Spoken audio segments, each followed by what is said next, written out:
was saved on April 23, 2004 at Iba Zambales Camp. Ang buhay ko noon ay miserable, magulo. Araw-araw sa ginagawa ko, gigising ako ng umaga, kakain, tatambay, bibisyo, matutulog. Araw-araw paulit-ulit ganyan ang ginagawa ko. At hindi ko nakikitaan ang sarili ko na may kinabukasan. Pero during the time na may nag-invite sa akin sa camp, akala ko during the time, kaligayahan lang, saya lang. Pero nung nandun na ako sa campsite, may isang pastor na nagsabi, 10 years from now, nasa ng buhay mo? 10 years from now, ano na ginagawa mo?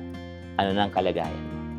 At during that time na naisip ko, 10 years from now, ano nga ba talaga ang buhay ko? Anong mangyayari sa akin? At that time, inisip ko, hopeless ako. Kasi nakikita ko sarili ko, isang lasinggero, nasa kalsada, walang pakialam sa mundo, kahit maisalsalwan.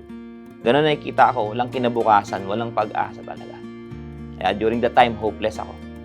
Umiyak ako. Pero may isang pastor na nagsabi, sabi niya, meron pang pag-asa ang buhay mo. Yun ay kung isusuko mo ang buhay mo sa Kanya. Sa Kanya mo lang matatagpuan ng pag-asa. At that time, umiyak ako, nag-forward ako sa unahan. During that time, sinuko ko yung buhay ko sa Kanya. Umiyak ako, nakapatawaran sa Kanya. At tinanggap ko siya bilang sarili kong tagapagligtas. Global Church ay imbitahan ako sa isang simbahan. Saan nagpatuloy ako. Patuloy ako doon magsimba hanggang sa na-involve ako sa ministry.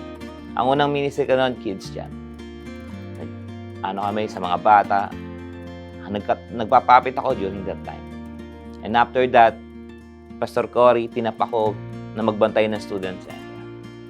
Student center, araw-araw naglalakad kami from Pineda to Rotonda. Araw-araw ginagawa namin yan para magbantay kami doon sa student center.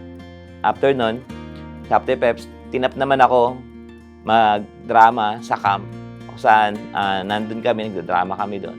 And then si Pastor James din. After ko sa drama, ginawa naman ako ni Pastor James na mag-tech. And after that, nag-aaral ako sa Global Life University. Kung saan, mas lalo pang humasa yung aking kaalaman tungkol sa Panginoon.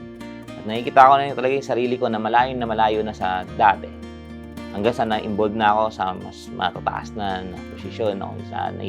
Naging camp director na rin ako. Naging camp speaker din ako. And then, naging mobile camp coordinator din ako.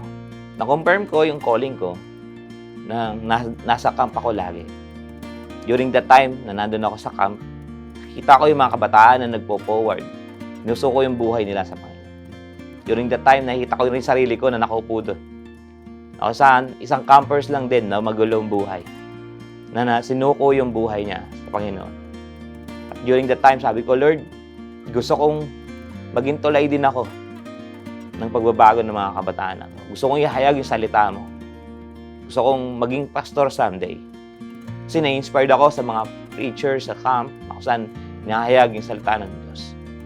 Hanggang sa nagpatuloy ako after nun, nung nag-commit ako sa Panginoon, nandiyan na yung mga leaders namin na dinirain ako, hindi sumuko sa akin. I'm Reynato Yadao, 38 years old, from Global Church Worship Center, Pasig. Your pastor.